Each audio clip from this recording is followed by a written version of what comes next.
So yeah, my name is Cristian Diaconescu. I'm the creative director and visionary, as you can see, of Sailor Studio. We have just launched our communist side-scrolling game, which I hate those things. I really hate them. Okay, so it's not like the other game out there. It's better. So it's out on Steam, PS4, and Xbox One. So I guess if you are standing here, then you have played it. If not, please get it. It's very good. So, can I please ask the indie developers in the room to raise your hands? Okay, quite a few people. Anyone wanting to become an indie developer? Okay, this probably will be most interesting for you guys because it's a very crazy and full of challenges life being an indie dev, as you will see. So I have a lot of ground to cover. My idea was to be very quick to go through it, and then we'll have more time for Q&A. Does that work for you? Yes, no, maybe? All right. So let's start. As you can see, I was full of excitement, and I was younger when I started. And yeah, this is my story. This is my story of my studio and my first game called Black the Fall, a side-scrolling game about living under a communist regime. Let's start. As all projects do, we started with an idea. It was an idea that it was like the most important thing for us back then. In the day, we were discussing a lot about communism and how it affected our lives, even now with the corruption and all that. So it was a really intimate and near to our skin topic. So when we decided to make a video game, we wanted to be about that thing that was very interesting to us, communism. So the thing is, what you don't realize when you start a game is that the idea is only 1% of the road ahead. So the idea is the starting point, but the game is the road from that starting point to the finish. So if the idea is 1%, 99% is hard work, exploring a lot of ways of developing that idea, and the idea itself changes, and you have to be able to let it change with you, and yeah, it evolves and it grows like a child or a plant or whatever. So having an idea is very important, but it's not it. For me, what's most important was the team. I think that that's the greatest asset that an indie studio has. And finding the right people for an indie studio is not very easy. It's actually quite difficult. It's a hectic life. It's a 12 hours plus life. It's no weekends, or as you will see later on, you have to relocate. At some point, we had to relocate with only 2 weeks' notice to Montreal, Canada, to face the Canadian White Walkers. And yeah, it was I think it was the worst winter in a decade in Canada. So we had to move for 4 months there. And you cannot find people that are ready to do that for you and with you. So yeah, for me, the team is the most important asset that our studio has. Okay, so having an idea and having assembled a small team, we started to do our first prototype, which was very, very different from what we have launched. Is anyone here that has played or seen the first prototype? Only one? Okay, two. And they are both members of my studio. It's okay. So yeah, the first prototype was making something really quick to see if there's potential behind the idea. So this is one thing that we have learned from the start, is to prototype and test our ideas, because if you're not able to quickly test it, you will find yourself spending a lot of time going in wrong directions, and this for an indie studio is like shooting yourself in the, not in the leg but in the head. So we have found early on that we needed to have the strength to abandon our prototypes, to let them go if they are not good. So we learned how to fail fast, and we did a lot. I mean, I think we changed maybe 5 or 6 prototypes until we were satisfied with what we got. All right, so having the idea, having the team, having the first prototype with good feedback from the public and interest from different publishers, we decided to go out there to find financing. So the first idea was to go to Steam Early Access. And as you can see, it was a trap for us. It was one of the worst ideas that we had. We didn't know about how early access worked. Our game was a linear game. It was not a multiplayer or something that you can play over and over again, even if the content is limited. So we have spotted the problem. We talked to Steam. We had to halt the early access, and as you will see later on, when we launched, it came back to haunt us big time. So yeah, that was a flop because we were inexperienced, and yeah, we rushed on this one. So the next thing that we did successfully was get financing on Kickstarter. So we were successfully overfunded actually, and we had to learn how to present our game, how to pitch our game, how to market it, and it was a very intense 1 month with barely 1 hour or 2 hours of sleep at night, always trying to find ways of reaching more and more people.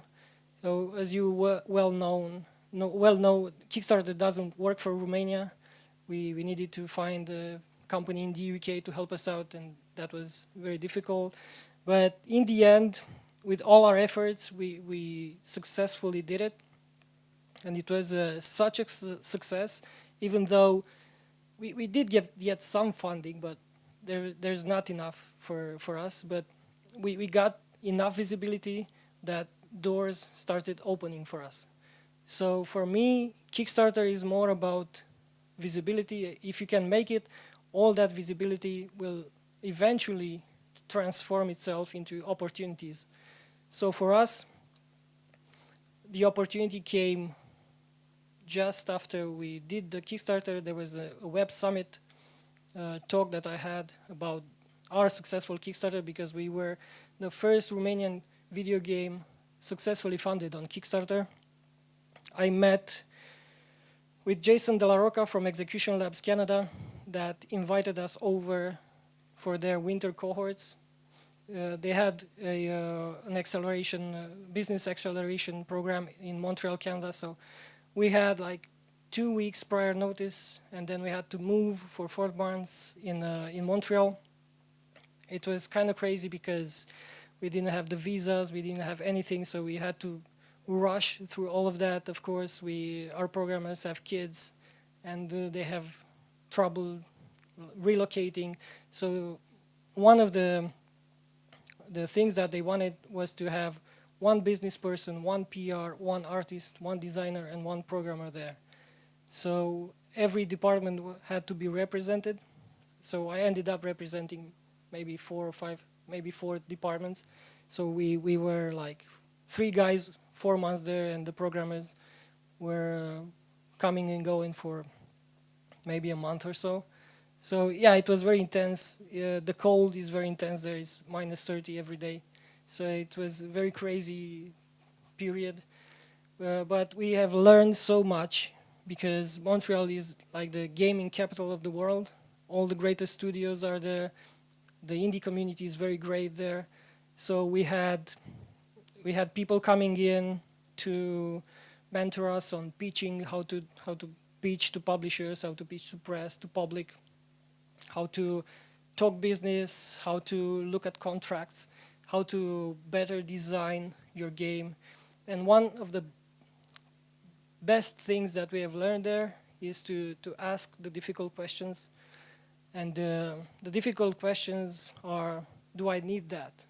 Can I get that prototype to work, or I just have to let it go? It's very difficult to let go of things, especially if you are emotionally invested in them. So it was a period of intense learning for us. It definitely changed our view about the gaming industry and what games are in general. Now, having been backed by the business accelerator, the scope of the project grew because we were prototyping like crazy there. We changed maybe 4 prototypes there. So every time the scope of the project grew. So when we came back in the summer of 2015, we figured out that we definitely need a publisher because the project had become like big, and we needed funding. We needed someone to take care of the marketing side of things, and someone with connections into the market, especially consoles, because we wanted to bring the game on consoles as well. So 2016 was a year where I traveled the world. I was in San Francisco at GDC, E3, Tokyo, Busan, Amsterdam, London. I mean, I was everywhere and anywhere a publisher were. I had to chase them down. I had to like do elevator pitches, do like bar pitches and stuff like that, drinking pitches if you want.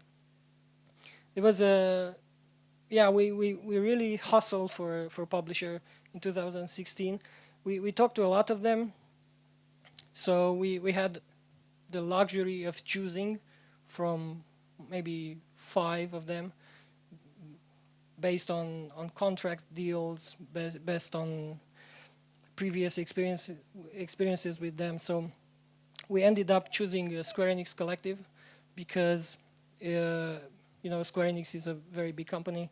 They have the name, they have the funding, they have the market, they have the players, and they were starting their indie program as we were starting our first game. So we figured that they wanted very hard to succeed as we did. So we thought it was a win-win situation. And of course there were risks because they were like at the beginning of the road like we were. But we decided there was a very good chemistry between us, so we decided to go together with them. So having got a publisher, now we had to work with them. So this is my first direct experience working with the publisher.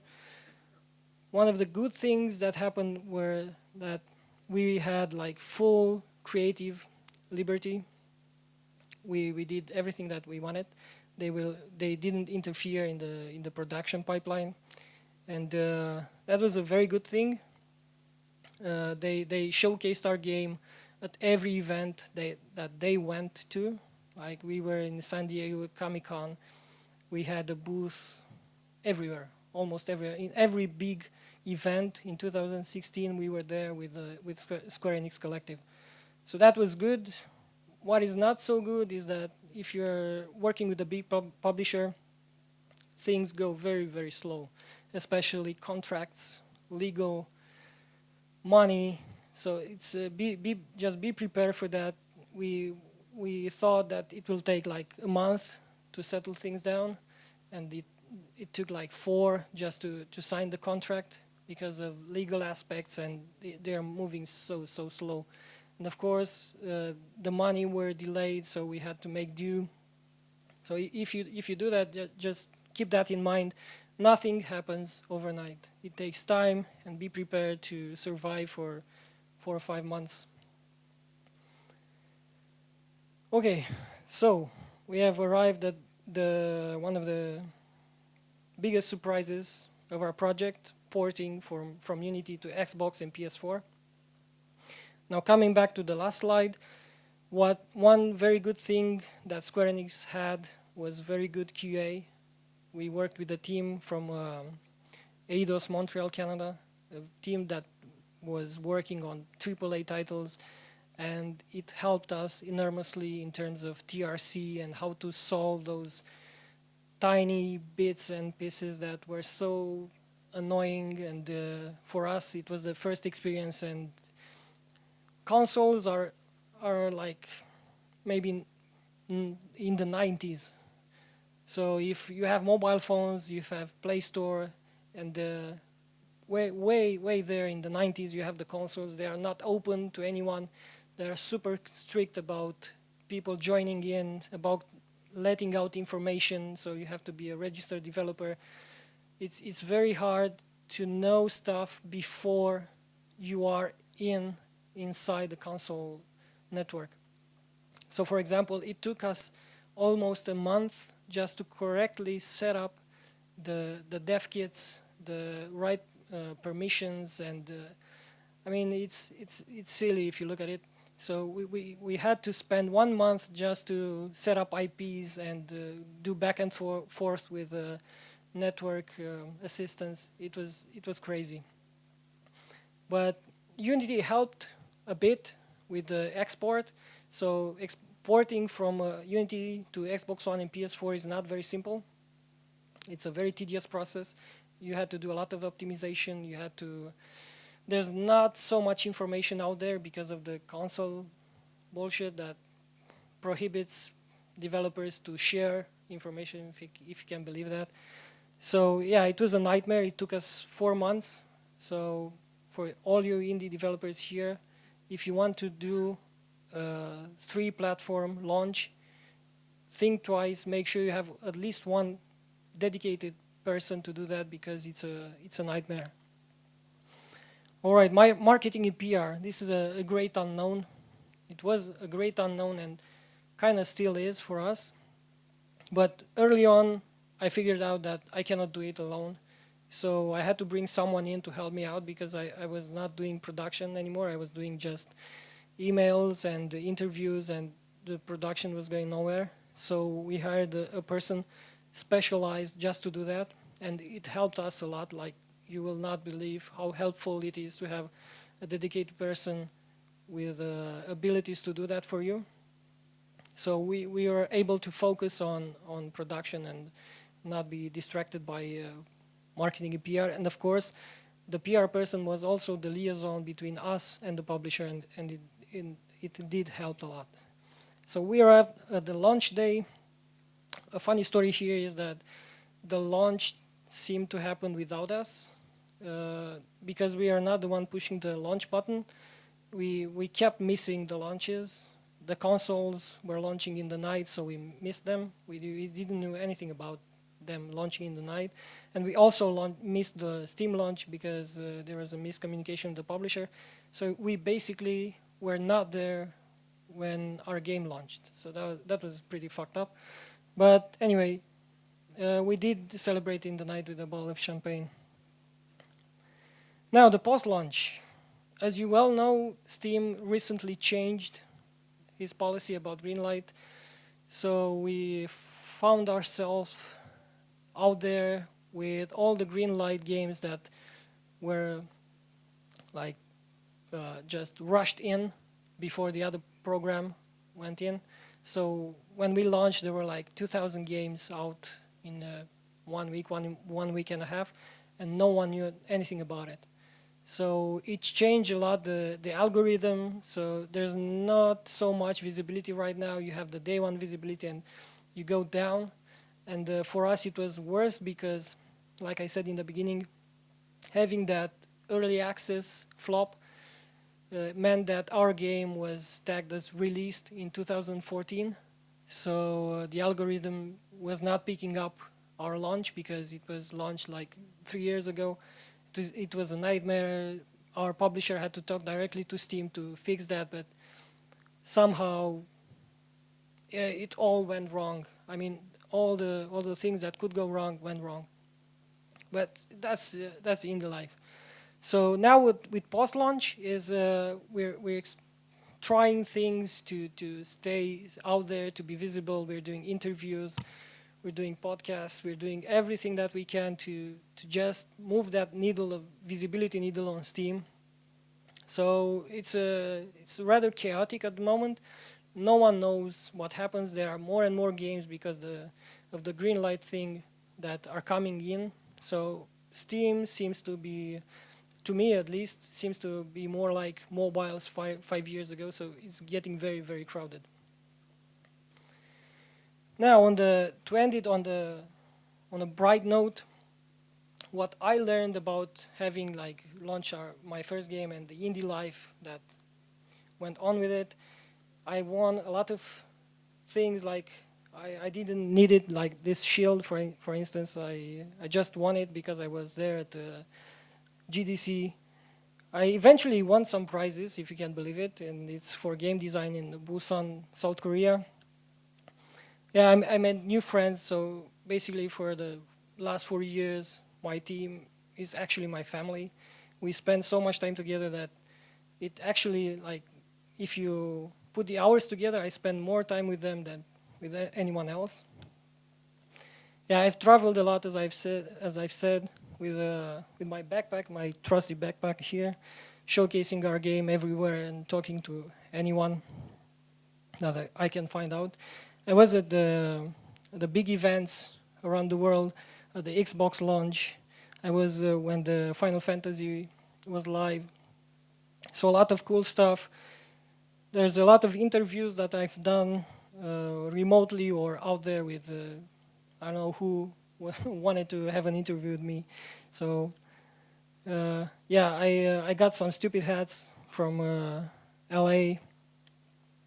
And yeah, the partying is great. So this I can vouch for. If you go to those big events, the partying is awesome and you meet very cool people out there. So I encourage you to do that. And at the end, I eventually got some sleep, like setting up my booth at Gamescom.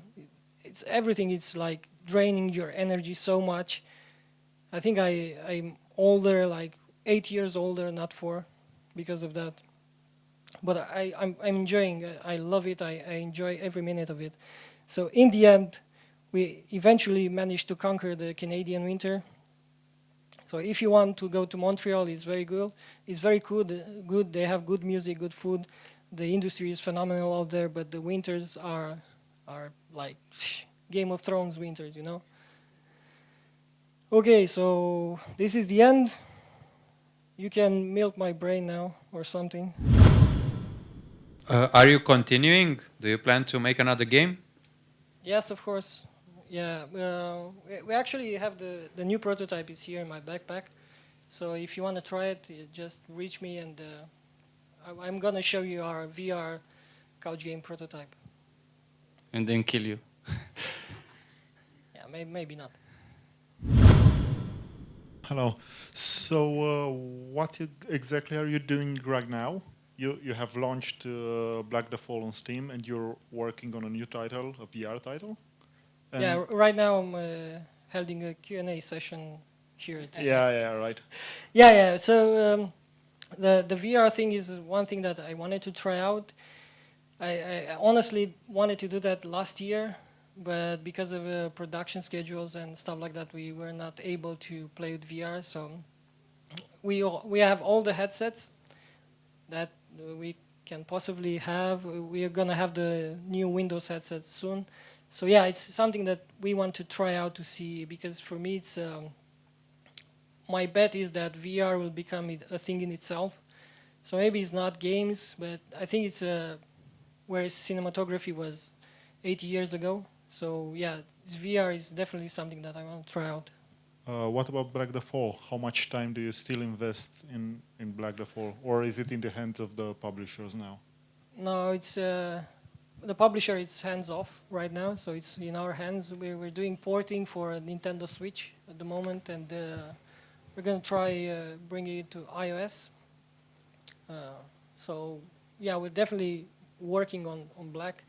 We're going to do a couple of patches to address some bugs, and yeah, it's Black the Fall and the new project. Hello. How did the audience receive the idea of a game based on communism? Romanian audience and also international audience. That's a good question. So East Europeans get it. It's like this. They instantly get it. They get the vibe. They get the mood. They get the visuals. It's bringing back memories. In the West, I think